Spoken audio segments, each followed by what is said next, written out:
What's going on, guys? Welcome to Everything Always. My name's Michael Roman. Last night was absolutely crazy. In case you went to bed early over on the West Coast, in San Diego especially, they were having a party Marvel style where Marvel decided to go ahead and give us most of the next 2 years. And when I say most, I mean 10 releases. Now, last night was one instance where being first does not be rewarded. I actually went ahead and did a video on the very first image we got, which didn't even have any dates attached. Then they went ahead and filled in all the dates and the titles. We're going to break down all next 10 releases for Marvel Studios over the next 2 years. A lot of you guys were asking where some certain titles were. Well, again, these are only the next 2 years, and even though this might quote-unquote be Phase 4, 2022 is right around the corner, and Kevin Feige went even further in confirming Fantastic Four, the X-Men, Guardians of the Galaxy 3, and Black Panther 2 on top of the other 10 films we got. Like I said, we're going to break it all down, but first, if you could, hit the subscribe button. We're giving away 2 PlayStation 4 Pros, as well as a whole slew of other Marvel-related stuff, including DVDs and Blu-rays of Avengers Endgame once they go on sale next week. All you have to do,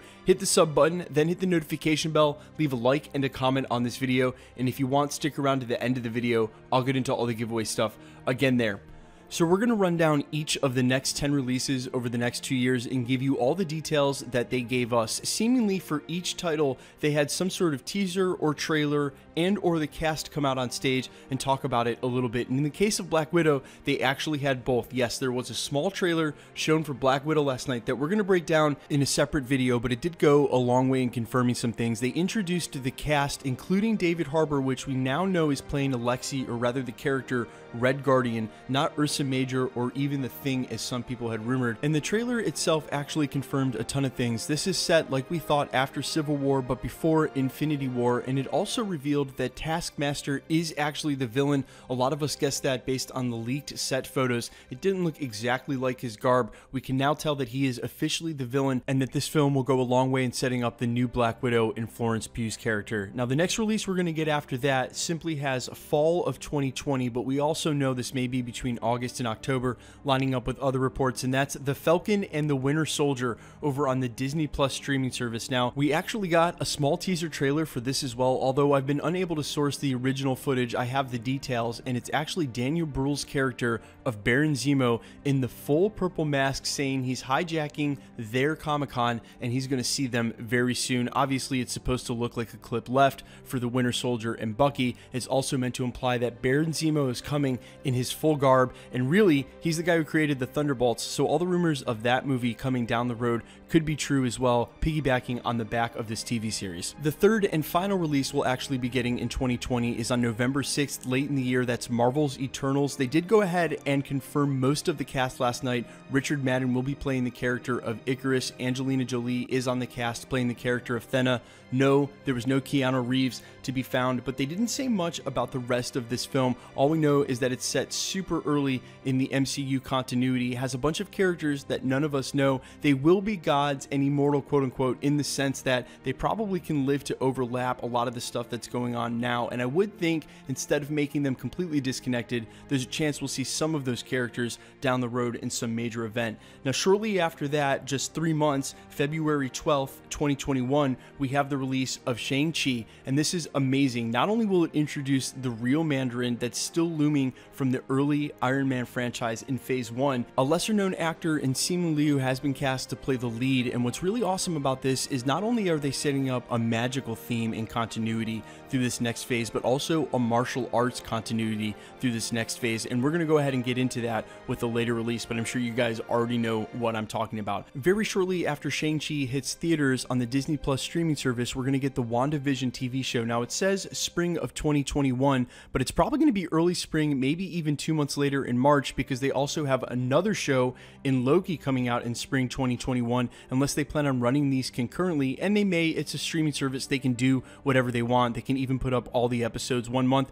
and then a month later put up all the episodes for the next, if that's how they choose to do it. You can definitely tell from the WandaVision logo that there is a retro vibe going on here, and if you know anything about her backstory from the comics, it might not be too different than what they've set up with her powers here in the MCU. She can warp reality, and it may may be a case where she gets Vision repaired and then she brings them back to the 1950s so they can have that quote-unquote fairy tale life, but of course that won't last. I'm super excited to see where this goes, especially since we found out that Scarlet Witch will be joining Doctor Strange in his movie, but we'll get to that. And before that, and in between, we'll also get the spring 2021 release of the Loki show. Now, a lot of people thought this Loki show was going to be sort of a prequel. It'll definitely be Tom Hiddleston reprising his role, but we'll get to see him as a kid. We'll get to see what he did through the early part of the 1900s, leading up to certain calamities and tragedies. But we did find out last night on stage that this Loki TV show will actually be following the Loki from Avengers Endgame that grabbed the Tesseract and skedaddled in an alternate timeline, which I can't begin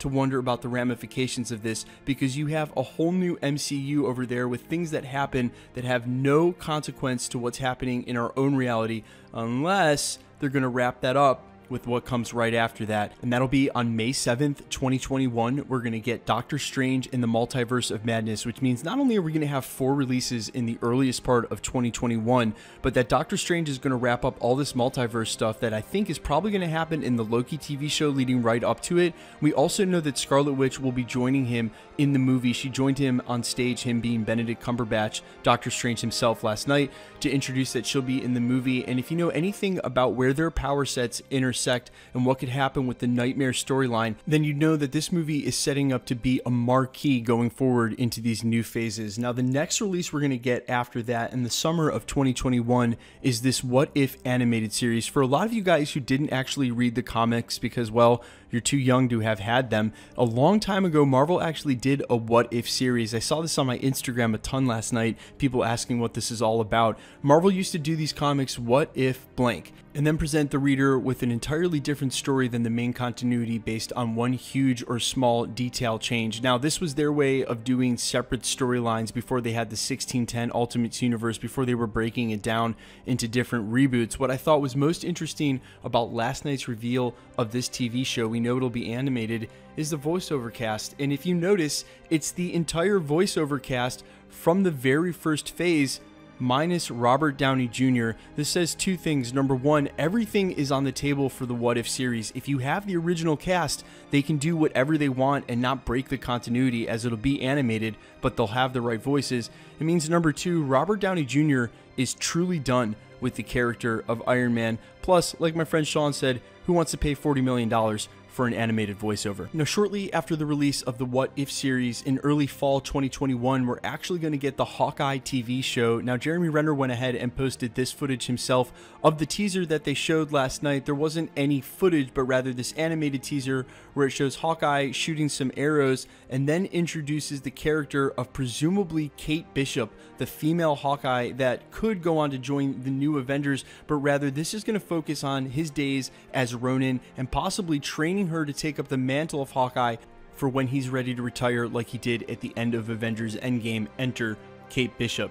Now, after that, late in 2021, November 5th, we're actually going to get the next Thor movie, which I can't believe is going to come before Guardians of the Galaxy 3, Black Panther 2, or some of these other movies. But considering Taika Waititi's freshness to the project, how well Thor Ragnarok was received, not only critically, but by the fans, and also Thor's importance and now Tessa Thompson's character pushing into the 4th phase, I can understand why they're going to power this movie out. Of course, Tessa Thompson will be returning to reprise her role as Valkyrie, but also returning, and to the shock of all of us, Natalie Portman will be coming back to not only take up her original role, obviously, as Jane Foster, but to also become female Thor, which is nuts. And that's something that happened in the comics. Some of us definitely thought it could happen in the movies, but when Natalie Portman departed basically from the franchise, that sort of wrote that off. Now we can write it back on, and it seems like that's what Taika Waititi is going to do during this movie. I can't wait to see that. I also think it might lead to the introduction of a certain Beta Ray Bill, but we're going to have to wait and see to find out for that. Now, there was one other thing released last night officially before Kevin Feige started talking about quote-unquote mutants and the Fantastic Four. He had actor Mahershala Ali come on stage and said, "Hey man, I see you got a hat there. What's your hat say?"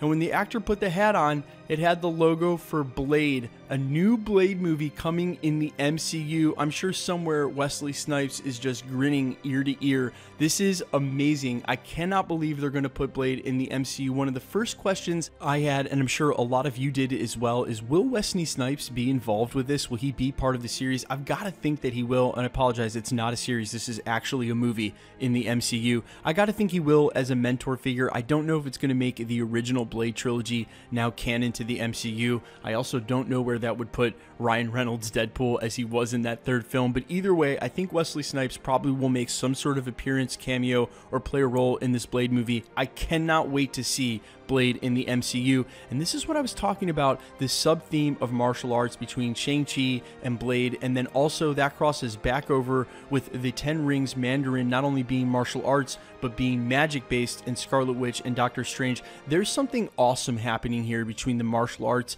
and the magic sect for this 4th and 5th phase. I wonder if that's going to lead to a certain dragon that we all haven't seen here in the MCU. Man, literally, the possibilities for Phase 4 are blowing my mind, and I'm sure they're blowing your mind as well, but that's not where it ended, because while Kevin Feige was still on stage and knew he had everybody's attention, just went ahead and said, yes, the Fantastic Four are in early pre-development now, and not only that, but mutants are coming to the MCU as well.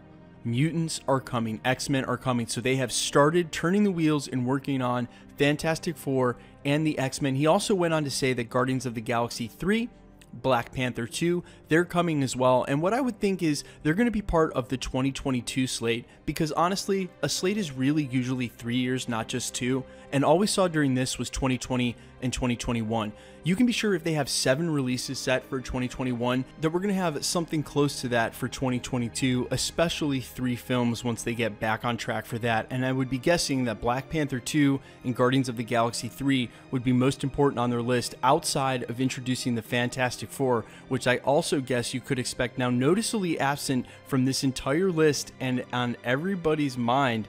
Where's the next Avengers film? We're going to break that down in our video tomorrow. I brought it up last week. Will there be a new Avengers title? You got to think there's going to be. It's one of the most popular things in the world, but there was no Avengers to be found anywhere during this Phase 4 slate announcement. Guys, let me know what you think in the comments about the hype for the X-Men and the Fantastic Four, about all of the new titles specifically, and you think it's crazy that they're going to do 10 releases in 2 years, 7 in 1 year alone? That's just so much content. I can't wait. I'm sure you guys feel the same way. Quickly, let's get into the giveaway stuff before I let you go. All right, we're giving away 2 PlayStation 4 Pros, the next of which here at the channel is at the 500,000 subscriber mark. We should hit that in a couple of months. All you have to do, hit the sub button and the notification bell. Make sure to turn alerts on. Leave a like and a comment on this video. More videos you like and comment on, better chance you have. We're also giving away another PlayStation 4 Pro over on my Spotify account, Allfires. Far fewer people are going to jump through the extra hoops. It's free and easy to do this. All you have to do, click the link down in the description in the comments below. If you have a Spotify account, great. If you don't, it's free to make one. All you need is an email. Follow my account, Allfires, stream the song, screenshot that, then send the screenshot to everythingalwaysYT@gmail.com. Like I said, far fewer people are going to do this than sub here at the channel. It'll greatly boost your odds of winning a PlayStation 4 Pro. It'll also support me in my music. If you're curious and like indie rock, you might dig it. If you want to win the PlayStation or any of the copies of the DVDs and Blu-rays we'll be giving away for Avengers Endgame once they go on sale next week, all you have to do here at the channel again is hit the sub button, hit the notification bell, make sure to turn alerts on, leave a like and a comment on this video. The more videos you like and comment on, the better chance you have of winning. My name's Michael Roman. This is Everything Always. Guys, thanks for checking out the channel and stick around. We'll be posting again real soon.